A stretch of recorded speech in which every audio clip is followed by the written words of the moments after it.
Horses.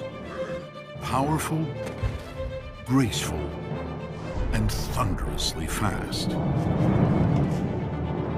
No animal has made a greater impact on society or given humans more freedom and mobility than horses.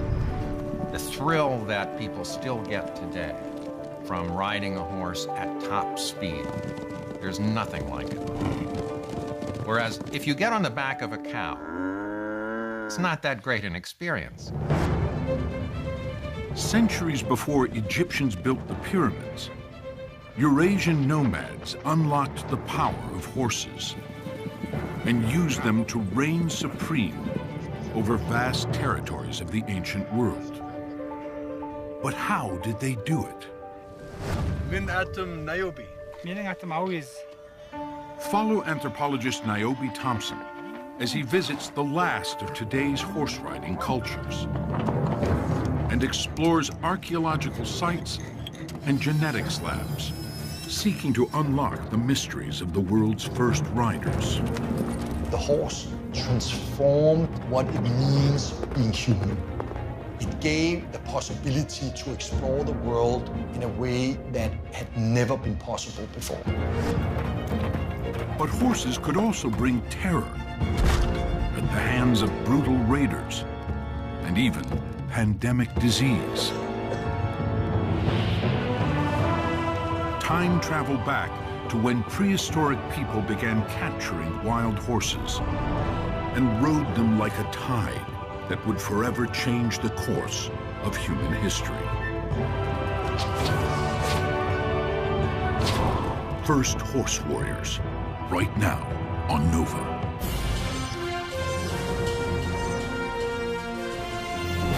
Major funding for Nova is provided by the following.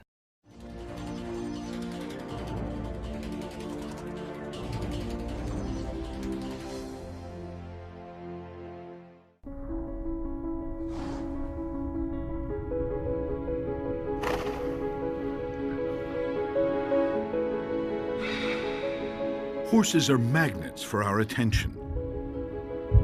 They draw us in, almost demanding we look at them. For most people today, just seeing a horse is a rare sight. Perhaps only a couple times a year, watching races like the Kentucky Derby. But not so very long ago, horses were everywhere, woven into the fabric of our daily existence, in the countryside and even in cities. The city of New York had tens of thousands of horses that were doing all the work that trucks do. And they were also doing all of the work that taxis do today. We don't depend on horses anymore. But few animals have been as important to the rise of civilization. For thousands of years, they were our long-distance vehicles, the muscle and speed we needed to master the world. But how did this unique partnership form? Who were the first people to unlock the power of horses? And what happened once they did? Recent discoveries in archaeology and paleontology, genetics, and even linguistics are revealing the identity of the world's first riders, as well as the extraordinary relationship humans forged with horses, and how that bond would change the very course of history. Horses appeared on the scene long before we did, but surprisingly looked nothing like the majestic creatures we see today. 55 million years ago, they are small and move like agile dogs. This dawn horse is well suited to the tropical forests covering much of the earth back then, living and foraging among the dense foliage. It stayed hot for millions of years, and in all that time, dawn horse hardly changed at all. And then, about 15 million years ago, the earth began to cool. And when it does, forested regions distant from the equator transform into open plains covered with grasses. And here, the small dog-like horse evolves to avoid predators. Growing sleek, tall, muscled, and fast.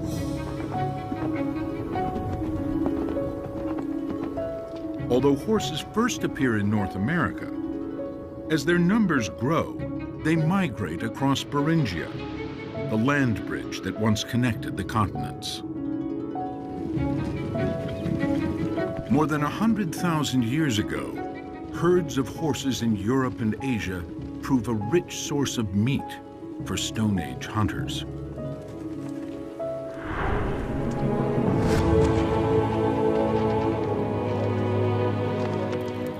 People hunted horses. They're meat on the hoof. They don't have sharp teeth. It's not like hunting cave lions, you know.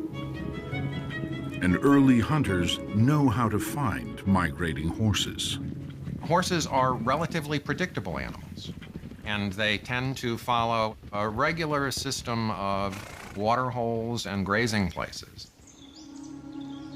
At Sous-Loutré in central France, there's evidence ancient hunters regularly ambushed horses. At Sous-Loutré, for about 20,000 years, people were driving wild horses into a kind of cul-de-sac and then killing them with spears for food. This chunk of earth excavated at Sous-Loutré is dense with horse bones, revealing just a tiny fraction of the tens of thousands of horses slaughtered here over the centuries.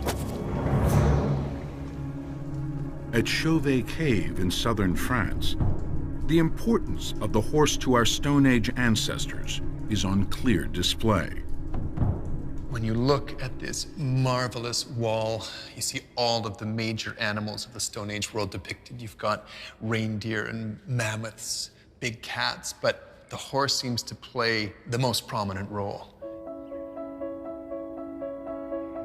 From their art, many experts believe ancient humans were making a spiritual connection to these animals.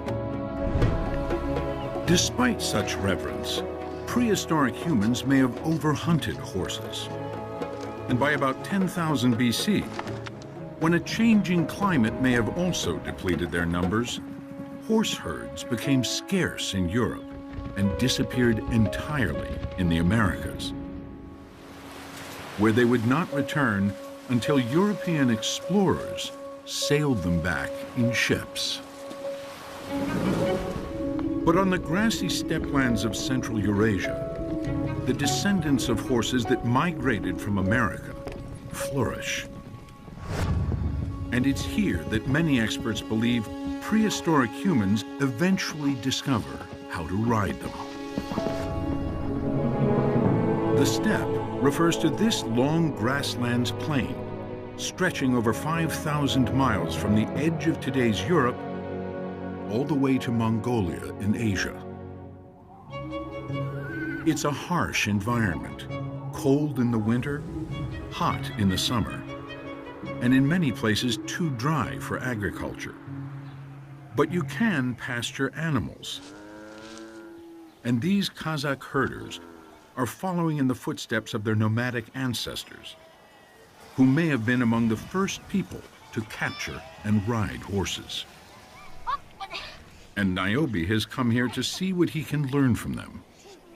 Assalamu alaikum. Min atum Niobe. Meaning atum Awiz. Raising sheep, goats, and cattle is a rugged outdoor existence. But horses make herding easier, especially when moving grazing animals to new pasture. And Niobe pitches in. It was surely a big change to turn wild and wary steppe animals into the working horses we see today. So who were the first people to tame wild horses? And how did they actually do it? 5,500 years ago, the people who lived at this site in Kazakhstan may have been the first culture to master the horse. The site was discovered 40 years ago when Russian archaeologist Viktor Zybert noticed circles in the earth that turned out to be large houses belonging to a steppe people anthropologists call the Botai. Prior to creating this village, the Botai are strictly nomadic, living off the land, foraging and hunting and eating what they could find. But then they settled down and changed their lifestyle. By the vast number of horse bones uncovered at the site, they began eating horse meat almost exclusively. But is eating horses the only use the Botai had for these animals? Or could they be riding them as well? That question has roiled the academic community for decades. He's got a bevel on this side. This is the same guy? Anthropologists David Anthony and his wife, Dorcas Brown, There's the skull. have long maintained the Botai were among the first people to capture and ride horses. And they've pieced together what they believe is convincing evidence by looking for wear marks a riding bit might make on their teeth. A bit is part of the bridle or reins. They can be made of leather or metal, and they go in the horse's mouth just here. So when I apply pressure through the reins, the bit tells the horse what I want it to do. And David Anthony believes he's found evidence of bit wear in the jaws of Botai horses. There is a gap between the molar row and the incisors, and if you put a bit in the horse's mouth, it sits on top of very sensitive tissue. And so by pulling on the bit on one side, you pull the bit down against the gum, and the horse will turn its head in order to avoid that pressure. You pull the rein on the other side, and the horse will turn its head to avoid that pressure. And that's how a creature as puny as a human can control an animal the size of a horse. But a horse doesn't want a bit constantly bearing down on its gums. The horse can use its tongue to push the bit up and put it onto these teeth to get it off of the soft tissue where it can't hurt them anymore. And then in this position, if the horse grasps the bit very firmly between the lower teeth and the upper teeth, it can keep the bit off of its tongue and gums. So we were looking for wear on the front part of the tooth here. They examined hundreds of samples looking for evidence of bit wear. You can see that it's broken. He chewed all the way through this bit. And feel confident they found it. This is a cast of a tooth from the site of Botai that's 5,000 years old. This is the tooth of a modern horse that's been bitted, and both of them have wear on this front cusp right here. Despite this apparent evidence, not every expert believed Anthony was correct. There are people who did not believe that the marks that we saw on the teeth were caused by a bit, because those kinds of features can be caused by natural malocclusion in horses. Beside refuting the bit evidence, other experts argue that images of humans riding horses or chariots do not appear until about 2000 BC, or 1,500 years after the Botai. If the Botai had become riders, surely this would have been depicted in art. So are Anthony and Brown correct about teeth wear as evidence for riding? Archaeologists digging at Botai village have been hoping to find other evidence that the Botai had become riders. They know the people are smoking, cooking, and eating vast quantities of horse meat. And they found large concentrations of horse dung and holes from fence posts, indicating the Botai are keeping horses in corrals, something David Anthony believes makes sense for a culture that had become dependent on horses. It's easier to kill a horse in a corral than it is to find the horses, go out to the place where you have to ambush them, kill them there, and lug it back to your settlement site. It would be a lot more convenient if you just had horses in a corral, and you could go out and get one whenever you wanted a meal. Besides serving as a food larder, the corrals could also mean the Botai are breeding and domesticating horses, like other cultures are doing with cattle, sheep, and goats, living off these animals for milk, meat, wool, and other products. If the Botai are domesticating horses for the same reasons, this would naturally bring greater interaction and familiarity, making attempts to ride them much easier. And archaeologist Alan Outram set out to prove the Botai had domesticated horses by focusing on milk. If people could milk cattle very early on, then people that were living off horse products, why would they not also milk horses? And if you've got horse milking, you've got a smoking gun for domestication. Because no one's going to argue with you that people are running after wild horses to milk them. If the Botai had been milking tame horses, these broken pottery vessels may have once contained their milk. So Outram brings them to this lab at the University of Bristol. He wants chemist Richard Evershed to use a process called an isotopic analysis. Interesting to know what this little blip is down here. To see if he can find residues of milk fat still clinging to the pottery, even after 5,000 years buried in the ground. The basis of what we do is to look at the organic compounds, the fats, that have absorbed into the wall of the pot. And actually, they're pretty tough to extract. And we've had to develop some methods to actually open up the structure. At first, it's all handwork. We drill off the surface of the pot to reveal a sort of a fresh ceramic surface. And then we literally break off a small piece, about 2 grams, and we put it into pestle and mortar, and we literally grind it to a powder. We pound it to a fine powder. And what that is doing is opening up the pores in the pot. This will hopefully free traces of specific chemical fingerprints, called isotopes, of any organic substance the pottery once contained, including milk fat. The powder is then liquefied and placed into this machine that heats it and analyzes the chemical signature of the gas vapors being released to see if those signatures match the ones known to come from horse fat.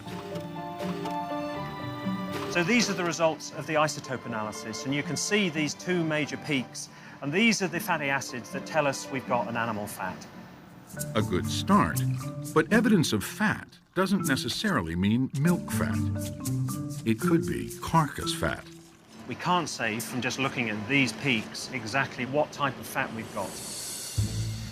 And since the Botai are eating horses, and if you're cooking meat in a pot, you will obviously get the deposition of a lot of fat as the meat is cooked. So that didn't work. No. They go back to the drawing board, realizing they need a way to clearly distinguish milk fat from carcass fat. And the best way to do that would be to go to the original Botai environment in Kazakhstan and gather samples of mare's milk. The grasses mares eat today should be composed of elements like hydrogen or oxygen that are similar to those their ancient ancestors ate. It's the you are what you eat principle. So you're inheriting the isotope signatures of different foodstuffs that you're eating. In spring, when mares are nursing, their milk absorbs elevated levels of a hydrogen isotope called deuterium that's in water and grasses. And this elevation will only be in the milk fat, not in their carcass fat. When the team analyzes the modern milk samples, they find elevated deuterium peaks that match perfectly those from the Botai pottery. This confirms Alan Outram is right. The Botai had been milking domesticated horses. I don't think anyone can seriously argue that you haven't got decent control of animals if they've been milked. But it takes practice to milk a horse. as Niobe discovers. Milking a horse is all about tricking a horse. So what happens is someone brings a foal in, the foal sucks the milk from the teats, the milk falls, and then they pull the foal away quickly, and someone rushes in and milks the horse. As soon as the mare knows that it's not the foal or suspects something's different, the milk dries up. The mare sensed that I didn't really know what I was doing, and as soon as I got a bit of milk out, the teats dried up. They had to bring the foal back in. It's really hard. Just a little bit.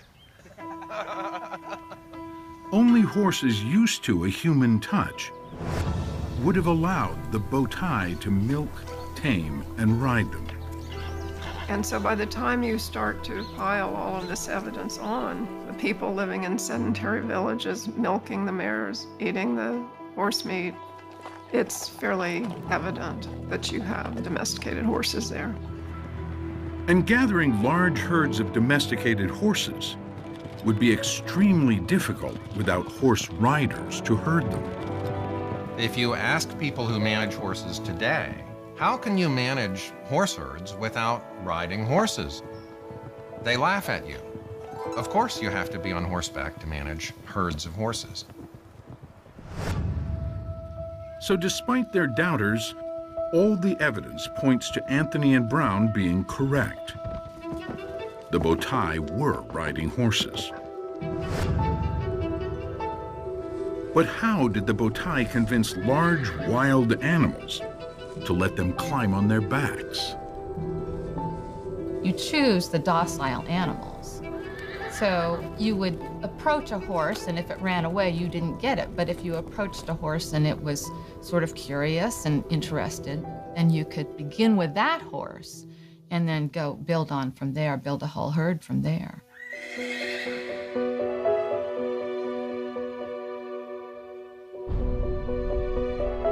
Oh, I think the first riders were getting bucked off pretty fast. But once they figured it out, why not go long distances? Especially in the steppes, you know? You always wonder what's over that next horizon. I think that's what was going on. They wondered what was past that next horizon. Riding. The bow tie's prey has become their companion.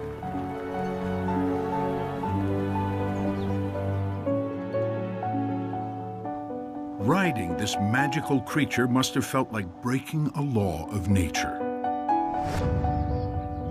Now, the bow tie can herd more animals and trade with distant cultures. Their horses prime them to become the most dominant force on the steppe. You would expect the Batai people with the advantage of horseback riding to have really thrived, and it looks like they did great. They had these large conglomerations of people living in these big settlements. They were feeding themselves magnificently. But after 3000 BC, they pretty much disappeared. What became of the bow tie and their horses? Archaeologists have found little evidence or even human remains in the village that might help them understand their fate.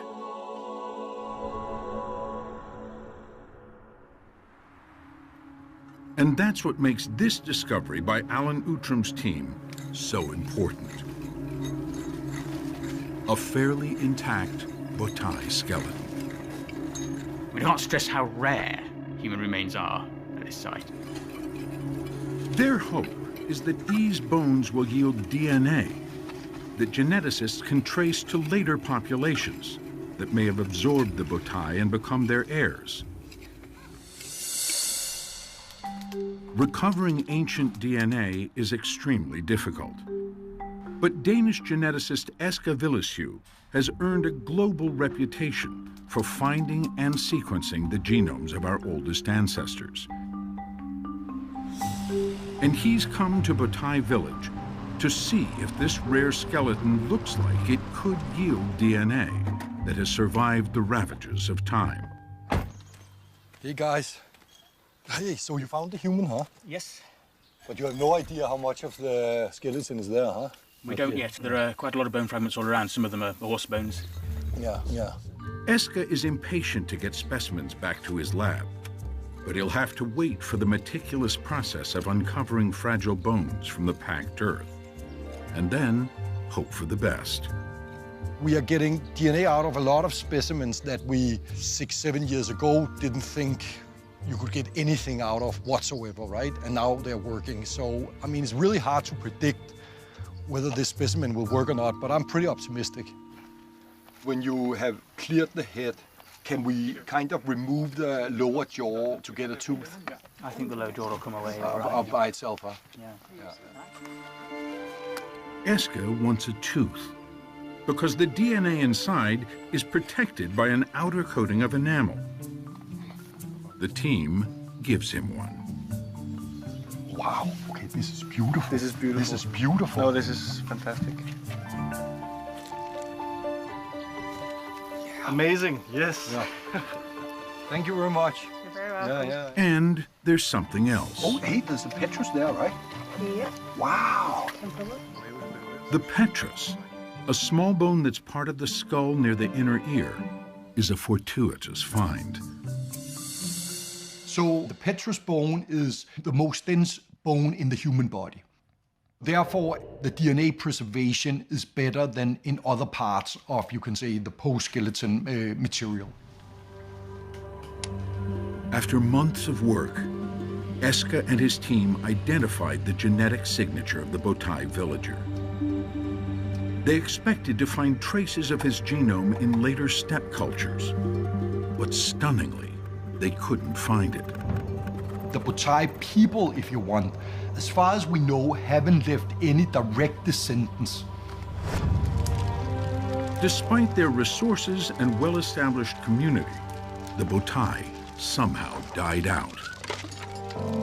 It's kind of tragic irony that they do something extremely challenging. They domesticated the horse, probably one of the most influential events in human history. But they don't take over the world with this new major power they have. I mean, they become a dead end, right? They don't have an impact. As it turns out, we know more about the fate of Botai horses than the Botai people. French geneticist Ludovic Orlando has also come to Botai village to collect bones for DNA sampling. In his case, horse bones, not human ones. If these are indeed the remains of the world's first domesticated horses, then Orlando believes it's very likely their genetic signature will have passed on to all domesticated horses living today. He took samples back to his lab to see if his theory was correct. I was expecting the first population of domestic horses to have been the source of all and every possible domestic horse that lives on the planet today. But when he ran the tests, the results came as a shock. I have no way to express how wrong I've been, actually. When Orlando sequenced the Botai horse genome and looked for its signature in modern horses, he couldn't find it. As if the Botai horses, like their masters, had disappeared. But then, in a surprising twist, he found them in the least likely horses imaginable. The big surprise is that it's a Przewalski horse. The Przewalski horse. For centuries, these unique-looking horses were thought to be the last and only wild horses on Earth, living in a remote area of Mongolia.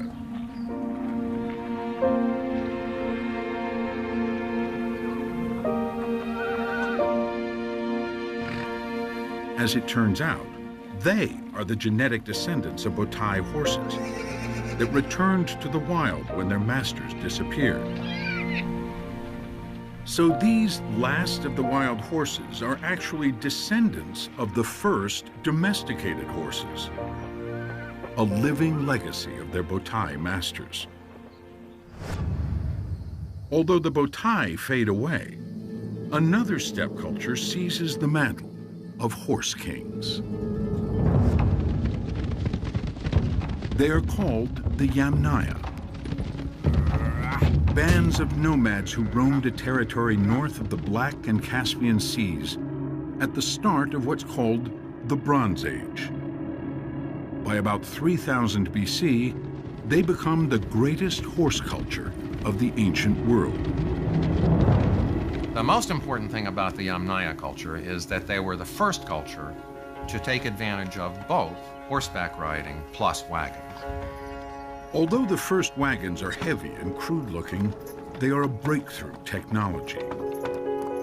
Wagons stocked with food and supplies, accompanied by horse-herded flocks, allowed the Yamnaya to easily move to the best pasture lands. And in no time, the Yamnaya are out-competing other steppe cultures.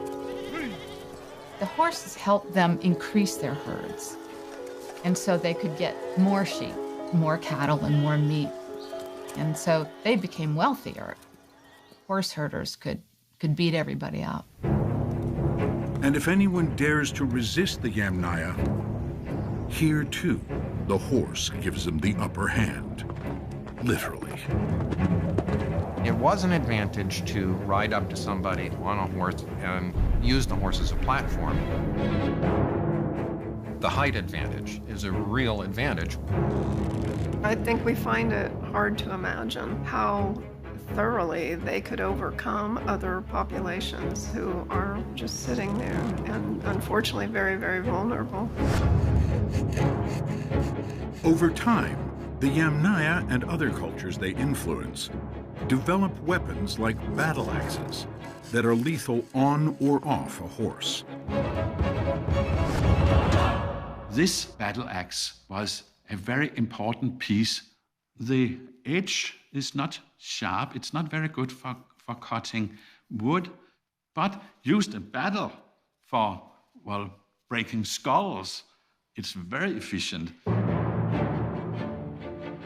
All over Europe, we find actually skulls which has been, well, broken by axe blows. With their horses, wagons, and weapons, the Yamnaya and other cultures they combined with begin to range ever farther from the central steppe, moving as far east as Mongolia and west into the heart of Europe.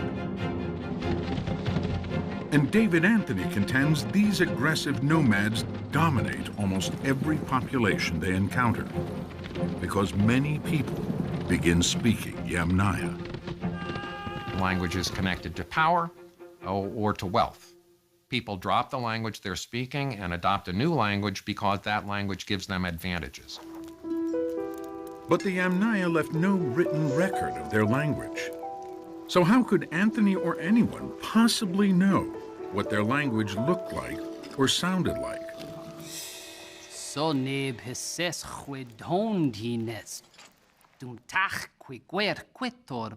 Andrew Bird believes these words are close to those spoken by the Yamnaya. He's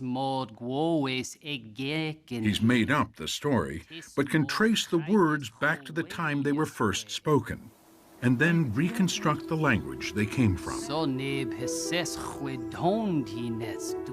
Linguists have long maintained that many languages in Europe and Asia, including ancient Greek and Roman, Romance languages like French and Spanish, Germanic languages including English and the Scandinavian languages, even Russian and Indian Sanskrit, all derive from a common language source. If you look at languages like English and Latin and Greek, Sanskrit and Russian, and you start to see these words looking very, very similar to one another. For example, if you look at the word for brother within English, it's brother. If you jump down to ancient Rome, it's frater, as in our word fraternity. If you go to ancient India, it's bratar. And if you go to ancient Greece, you have pretar. And you could see that these words look so overwhelmingly similar. They have R's after some sort of B or P-like element. They have a T sort of thing in the middle of the word. They all end in R. And the fact that all of these things look alike can't be by chance, leading us to the only sensible conclusion is to say that these all were inherited from an ancient language.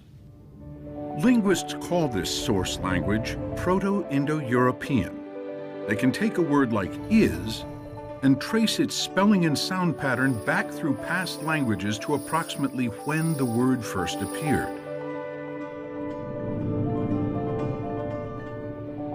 They can do this with many words, like father. And most seem to originate in the period of Yamnaya expansion. And some words, like wheel, connect directly with the Yamnaya and only appear after the Yamnaya become dominant. You can establish that the later Indo-European languages all expanded after 3500 BC because they have the wheel and wagon vocabulary. And wheels and wagons didn't exist. They had to be invented first. It's very much like the word hard disk. It shows up in dictionaries in 1978. And dictionaries before 1978 didn't have the word hard disk in them because it hadn't been invented yet. And so Proto-Indo-European must have been spoken after wheels were invented. Therefore, we assume that there was some ancestral language, which we can call Yamnaya, which was the source of all of these languages.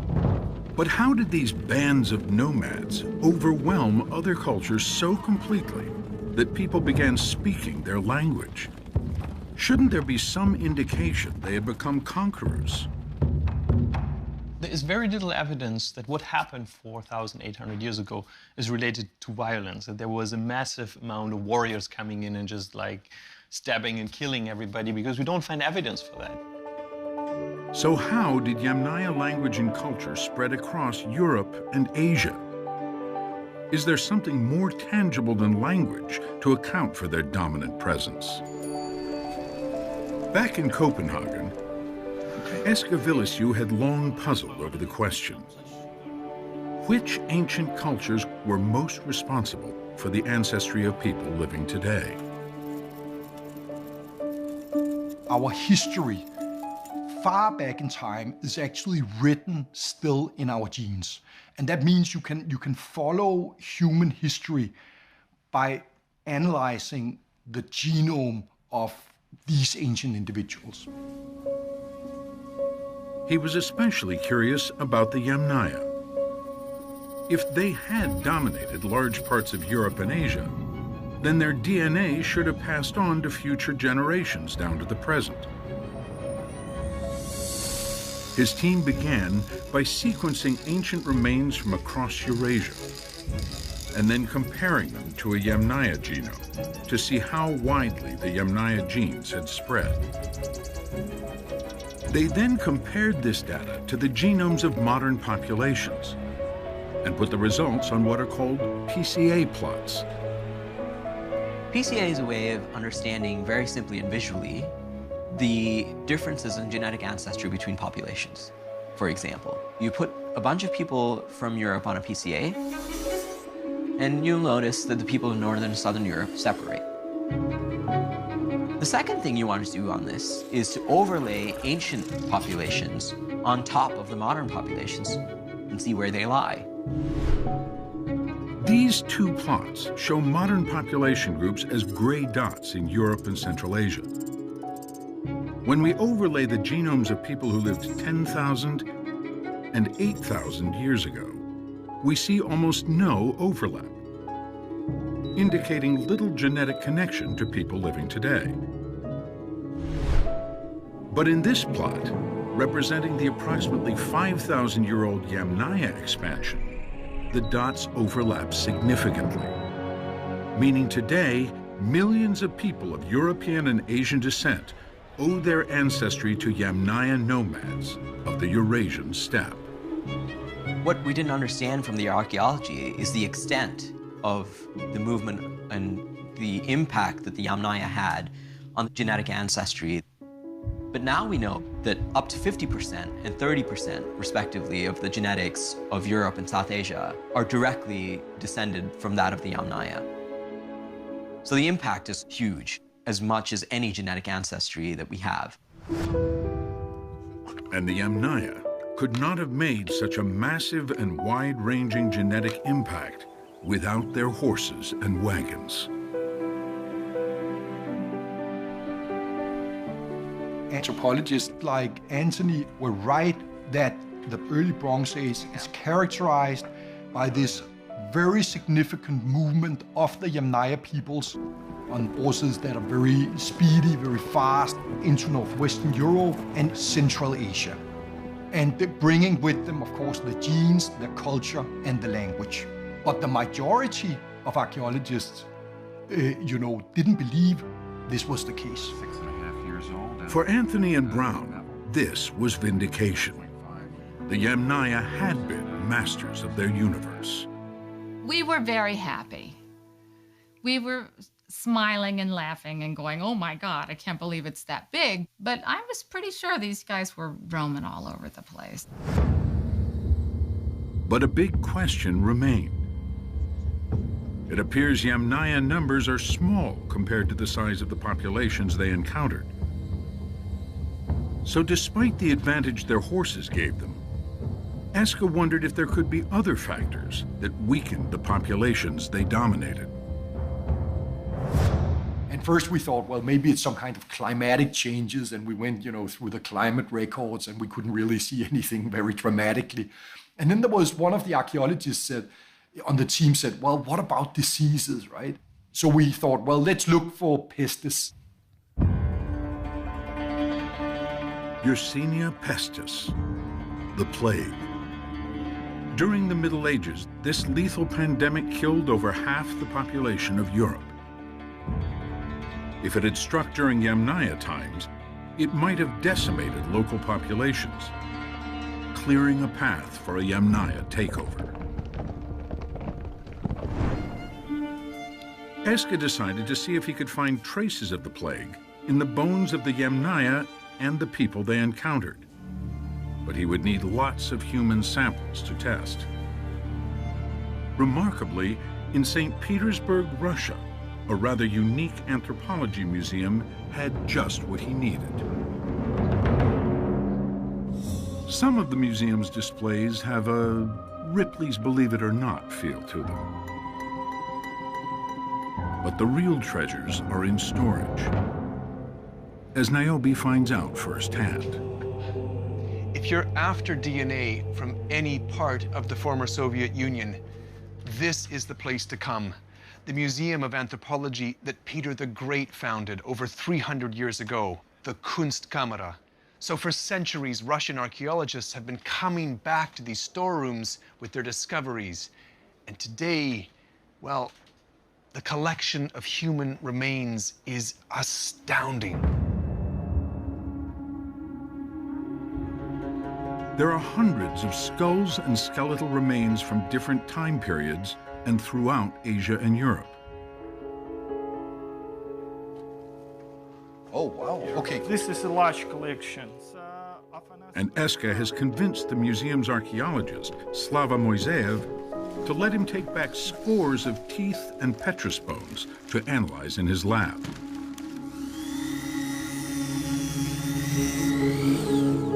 The two men work for days cutting samples.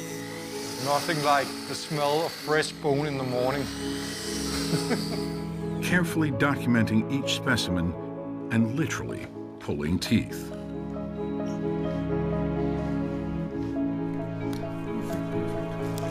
Moiseev has one group of Yamnaya samples he knows Eske will want. This is rather strange burials because mostly people had just single burials, and this consists of 7 individuals. It's quite unusual. Oh, wow. Group graves became common for later-era plague victims, so these samples will go to the top of the stack.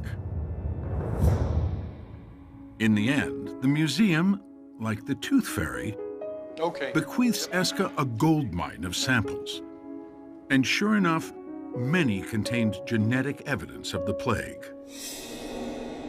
We start screening, and bang, it just jumped out, right? I mean, so we saw fragments of it, and then we said, wow, this is basically evidence of pestis and plague epidemics 3,000 years before any written record. So it was an amazing result. The evidence shows the plague begins in the steppe, possibly in Yamnaya communities, and including the family of 7 buried together in a single grave.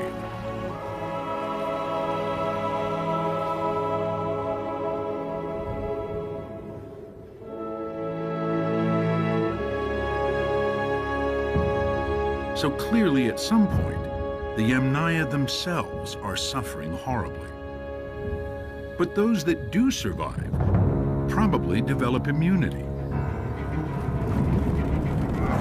And as they expand their reach, they become like the Grim Reaper on horseback, carrying plague germs with them. The plague is spreading with those people. Those people actually bring the plague into the regions that they move into. And where people have no previous exposure, only a few survive. And what happens to those survivors is an age-old story. The Yamnaya brought a really deadly disease with them that could have been responsible for a large part of the population replacement. There are other ways, though, of course, to replace a population other than disease. You can directly kill them. And it does look like the survival of males was much less than the survival of females. You find Yamnaya tribes that regularly engage in raiding, killing the men, and taking local women. And using those women to produce Yamnaya offspring. The ancient world could be a very unpleasant place. When I started this project, I had this very romantic view of the whole thing and kind of, dreamt about, living myself during the Yamnaya times, right? I have changed that conception. I'm happy to live now. The full impact of the Yamnaya's culture, language, and genetic dominance would take centuries, passing down to other cultures they combined with. It's sort of a slow rolling process. It's not like one group of people is just packing up their bags and moving off to Iberia or England or South Asia or India or wherever you want to go. But they're meeting large groups of people who are farming and doing their thing. And then there's a hybrid culture that evolves and a hybrid genetic ancestry that evolves. And these people then subsequently move to other parts of the world. But back on the steppe, the Yamnaya continued their nomadic ways and inspire later steppe people to take horsemanship to a whole other level. If we go back to the steppes where Yamnaya came from, horses continued to be extremely important, and in fact, a new form of military vehicle was probably invented by the people in the steppes around 2000 BC, the chariot. Pulled by swift horses, the chariot is the first high-speed vehicle, and many ancient cultures begin using it in battle, especially on level ground like deserts. But the most significant developments come when the great horse cavalries of first the Huns and then the Mongols begin thundering across the steppe. These skilled horsemen could ride and shoot at the same time and become the most lethal military force the world has ever seen.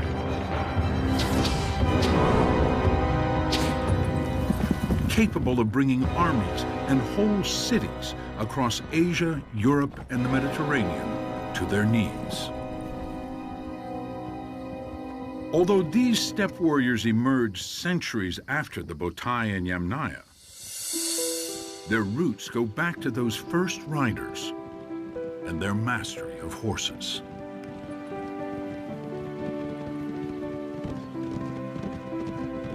If you just think of some of the great empire leaders in history, for example, Genghis Khan or Alexander the Great, so many of them built their empire on the backs of horses. And that, of course, led to the spread of civilization, the spread of all kinds of technologies, the Silk Road, various trade routes. Everything hinged on having horses.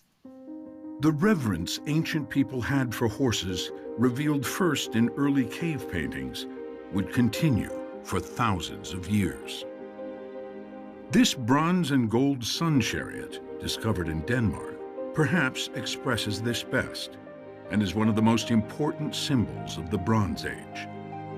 Here, the horse is God's partner, helping pull the sun across the heavens. We could wonder why the horse became the most prominent helpers of the sun.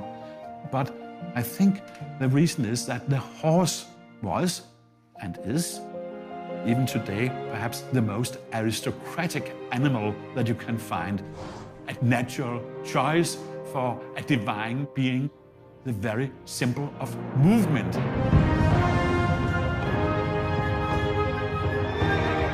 Getting the first time on a horseback here and being able to just feel the speed and the distance you can cover. You can say the whole possibility of exchanging knowledge, understanding the world you are in.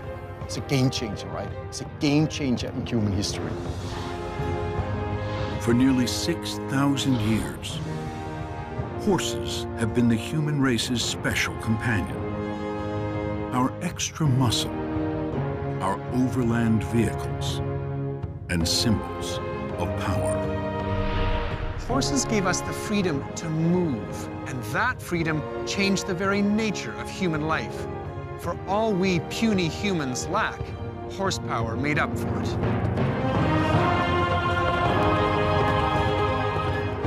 It's hard to imagine where we'd be, what our world would look like without horses.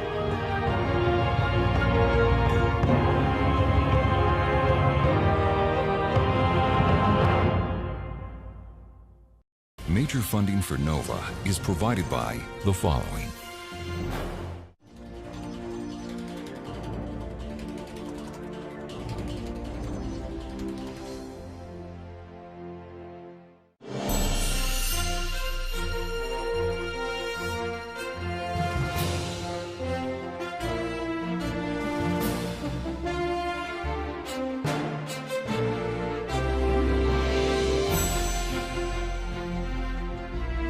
To order this NOVA program on DVD, visit Shop PBS or call 1-800-PLAY-PBS.